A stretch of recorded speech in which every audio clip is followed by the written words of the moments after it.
dis, plein de guerre, près de 28 ponts. Quand on me dit qu'il a fêté la vie, mais 3 ans avant, on a pile problème.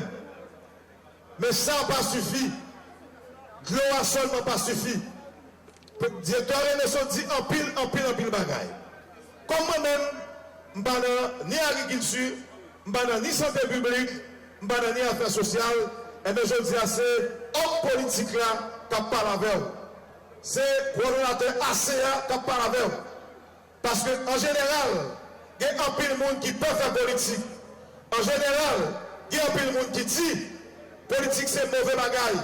Et bien je dis à vous que même si politique la fait au-dessus, ou il y a un pile déception, pour condamner pour faire politique parce que c'est politique qui mène le pays à là et c'est politique pour qui range. Le gouvernement se réjouit de la contribution de 194 millions de dollars américains de la Banque mondiale lors du sommet des donateurs le 16 février 2022 pour le financement de la reconstruction de la péninsule sud. Nous avons également discuté de la bonne performance du portefeuille des projets avec un taux de décaissement satisfaisant. Nous avons convenu de travailler ensemble, le gouvernement et la Banque mondiale, pour améliorer l'exécution des projets par l'engagement de toutes les parties prenantes et identifier les difficultés pouvant entraver leur mise en œuvre ou compromettre les objectifs de développement à long terme. Nous étions accompagnés du Programme alimentaire mondial qui appuie le ministère des Affaires sociales dans la mise en œuvre du programme Clairèche humain de protection sociale. En conclusion, Monsieur le Premier ministre, je voudrais réaffirmer notre engagement à être un partenaire fiable de votre pays et à continuer d'œuvrer à enrayer le cycle de la pauvreté. Numéro 1, en rétablissant la stabilité macroéconomique et en renforçant le système de gouvernance de base. Numéro 2, en améliorant le service de base en vue de renforcer le capital humain. Et finalement, en favorisant la reprise économique afin de créer meilleures opportunités d'emploi.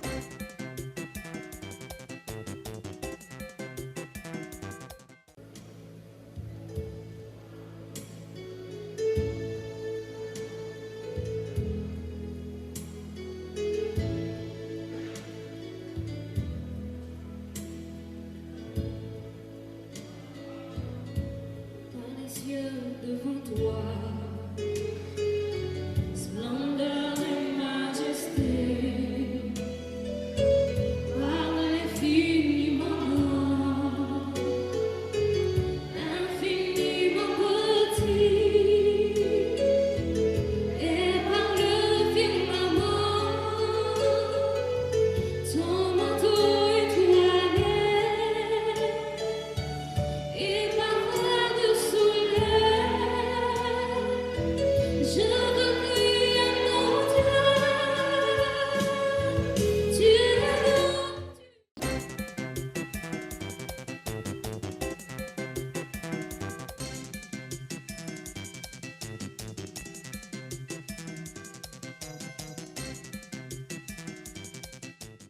Il y a un ensemble d'opérations que la police réalisait à travers tout le pays, spécialement dans la zone métropolitaine.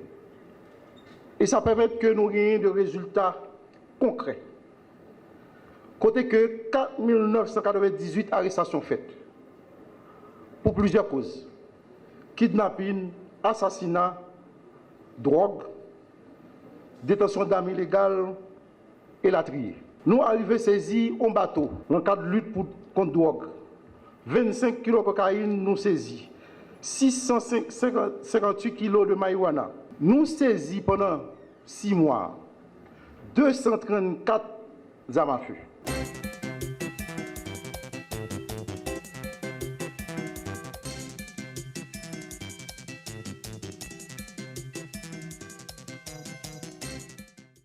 cette petite réception a pour but de montrer que l'ambassade de France ici reste mobilisée sur les aspects économiques du pays, en dépit de tout.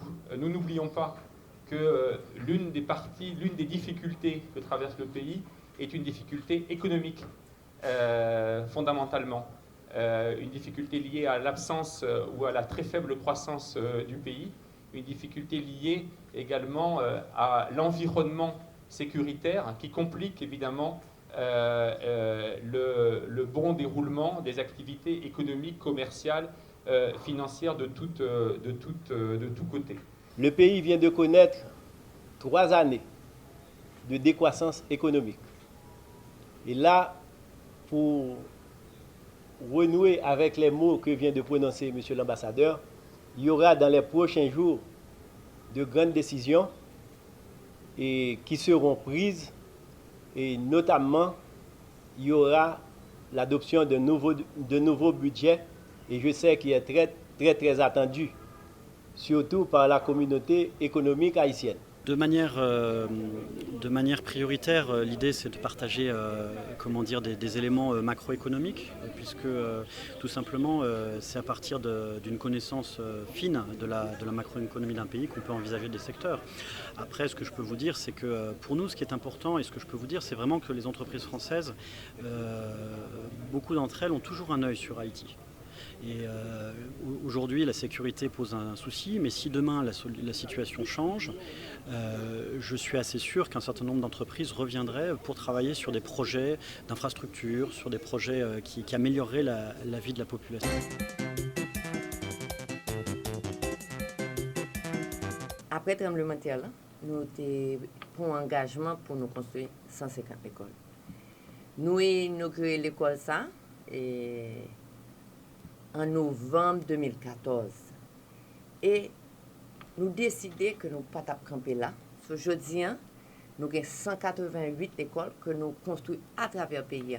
Et là, nous jouons à travers le pays, c'est des petits raccoins.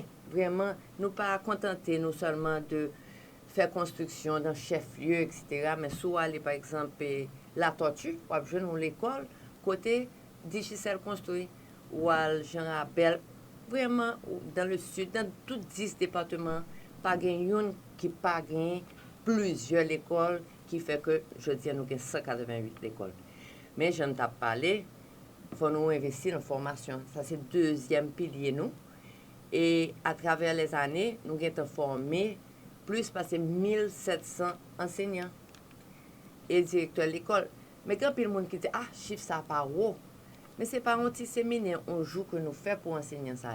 C'est un programme qui est vraiment passé sur 18 mois. Côté nous inviter, nous faisons 4 semaines de formation intense avec eux. Et après ça, le fini. Ça, c'est formation résidentielle. Ça veut dire matin, midi, soir, nous travaillons avec eux. Et après ça, nous sommes allés sur le terrain pour voir en salle de classe, pour monitorer si vous avez appliqué vraiment ça nous a montré. Et là, nous identifier qui l'a cligné, nous faisons formation sur le point ça.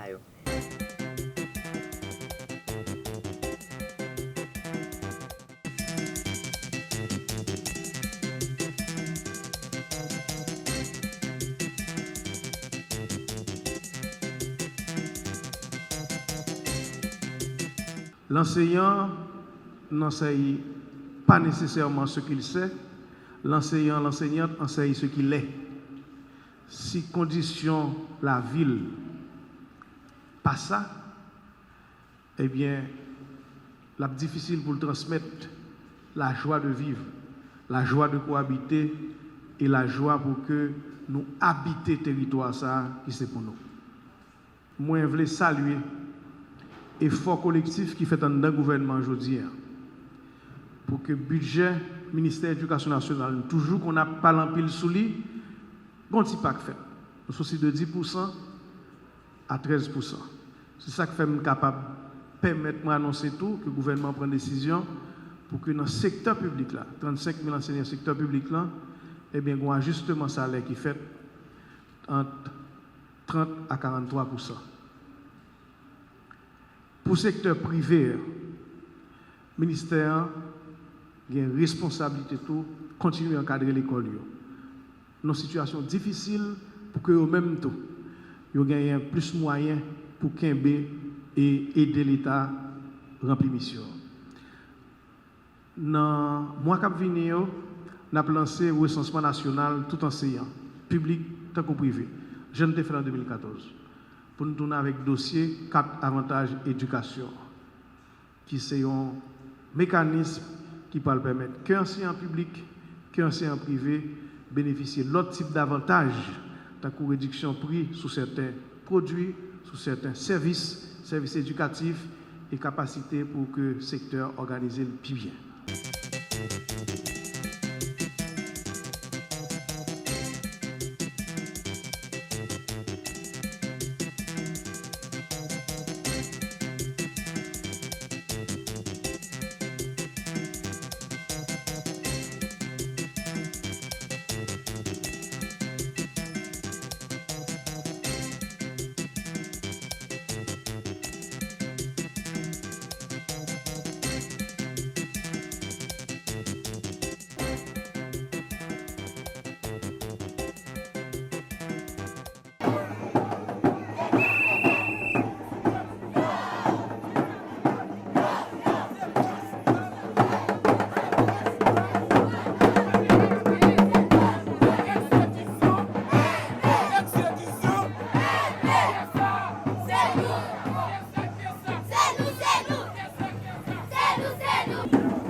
L'entrepreneuriat féminin est une force pour la croissance et le développement national, puisqu'il permet l'émancipation des femmes à travers la création d'emplois stables qui engendrent automatiquement l'indépendance financière, le développement de l'esprit de solidarité féminin et la multiplication des revenus diversifiés. Malgré les défis auxquels font face les femmes entrepreneurs de chez nous, celles-ci continuent à constituer les piliers du commerce des produits agricoles. Elles ont toujours dominé la clientèle de la microfinance. Elles constituent 76,82% des emprunteurs. Sans les femmes entrepreneurs, la survie de la microfinance aurait été un défi de taille.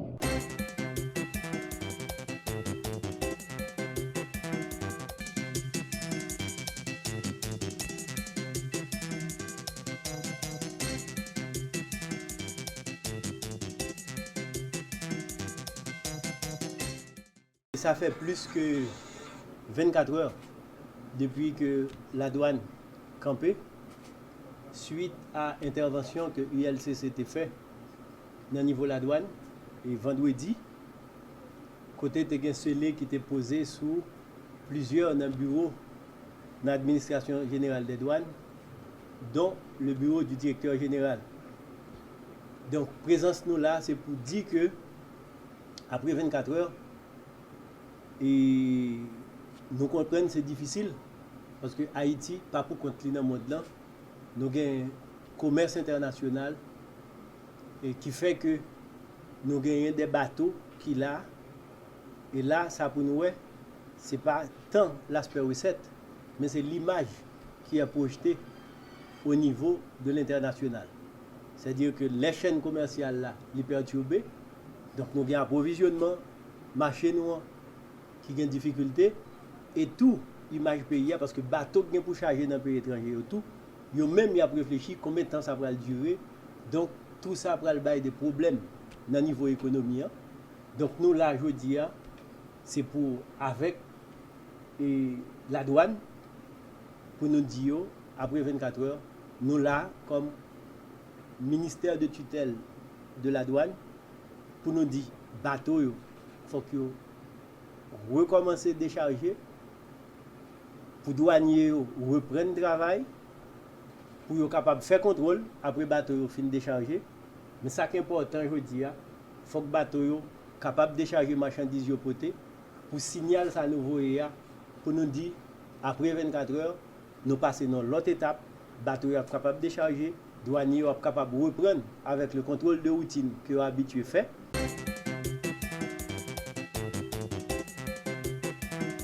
Ça fait 5e juge qui est désigné sur le dossier assassinat du président Jovenel Moïse.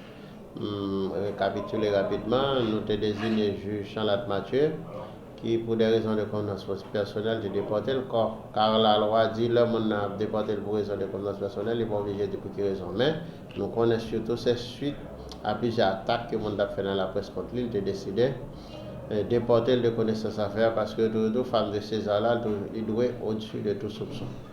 Nous devons choisir le juge Gary Aurélien qui a fait un travail considérable dans le dossier.